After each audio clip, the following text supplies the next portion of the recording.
po jako akawuwo. Bannannyini masomero tetuli basanyufu n'akatundu wa gavumenti. Nga amasomero gateekateeka okuggulawo mu mwezi ogwa January omwaka ogujja oluvannyuma lw'emyezi 20 nga gali ku muggalo, olunaku olwaleero bannannyini masomero mu ggombolola y'e Nabweru basomeseddwa ku butebe bagenda okutambuzaamu amasomero gaabwe oluvannyuma lw'ebbanga lino lyonna, era nga bano babanguddwa ne ku misolo egy'enjawulo gye balina okusasula.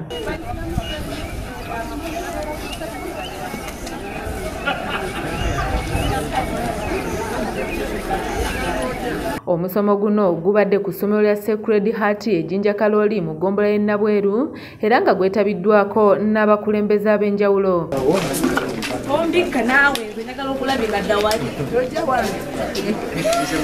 Meeya w'eggombolola y'e Nabweru Kasimu Jjumba nga yakulembeddemu enteekateeka eno ategeeza nti amasomero gateekateeka okuggulawo nga nabwekityo galisaanye galeme okusasula emisolo egy'emyaka 2 gye gamaze ku muggalo. Kusoomoozebwa naddala mu divizoni eno kubanga abasomesa abamu baba n'abasomesa okuva mu bitundu ebyenjawulo, so omusomesa oyo olumu ajja n'abaana nga bamu yava nabo mu kyalo, so mu mwezi guno ogw'okuteekateeka abasomesa abamu balina abaana ku masomero already nga beeteekerateekera okutandika omwezi ogujja. Wabula tawuni kiraaka w'e Nabweru Namara Sauda ategeezezza nti emisolo gya mugaso ennyo eri eggwanga era ng'onannyonnyodde egimu ku egyo egisasulwa ab'amasomero. Giyinza okuba nga gisasulibwa mu biseera ebyo, gisasulibwa mu biseera ki, ne gye batategeera bulungi nabo tubannyonnyole, n'abakozi ki abatuufu be balina okukolagana nabo n'okutubuulira ku bizibu byabwe,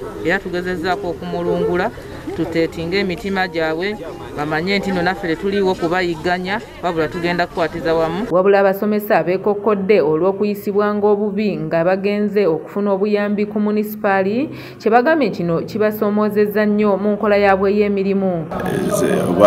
Wandiise pulaani y'essomero tebaako kizimbe kimu, nti ebizimbe pulaani mugikola ng'eriko ebizimbe byanjawulo bye mujja muzimba mpola mpola. Kati bo bayingira ne bagamba nti kino ekizimbe olina ofuna certificate of completion. Nekino babamu bagamba nti tebayambiddwa mu ngeri yonna nga ne gavumenti yennyini tesobodde kubataasa ku mabanja ge balina nga nabwekityo banka zibatutteko amasomero gaabwe. Ni bazisiba nga amagoba tegeeyongera wetwandiddemu nga gavumenti eriseefu okugula amasomero looni bazikola ki ne tutandika okusasula fresh. Naye kati weesanga omuntu eyali abanjiwo obukadde 10 bakubanja 10 mmeka 17. Waliwo ne issue eno bagamba abasomesa tolina kusomesa mwana omulimu gwaffe kusomesa ggwanga. Aba gavumenti etukwasizeeko mu bintu eby'enjawulo okugeza tusuubira nti essomero ate nga bwe kirina okuba buli lwe limala okubeera nga lifuna MEC namba database waalyo buli kimu ekirikwatako lirina okubeera nga limanyikiddwa mu Ministry of Education.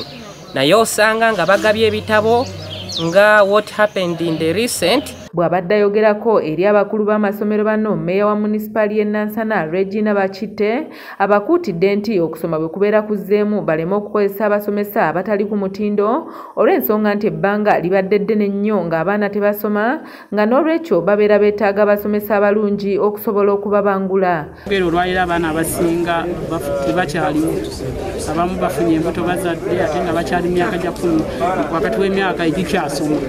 Kati wewuunya nti kati abaana bafunye embuto nga 12. So kyenkubiza abasomesa gye balina okusooka okulaba nti ne bano abaana abafunye embuto nabo basome, ate era n'okulaba nti n'abasomesa bennyini nabo batugende tubanoonya. Doreen Nambiru yakusakidde eggulira lino okulwa ABS Television. N'okusoomooza okw'enjawulo twali twagala okubaganya ebirowoozo okusoomoozebwa n'okubateekateeka okubajjukiza ku biki ebyetaagisa mu mbeera ey'okutambuza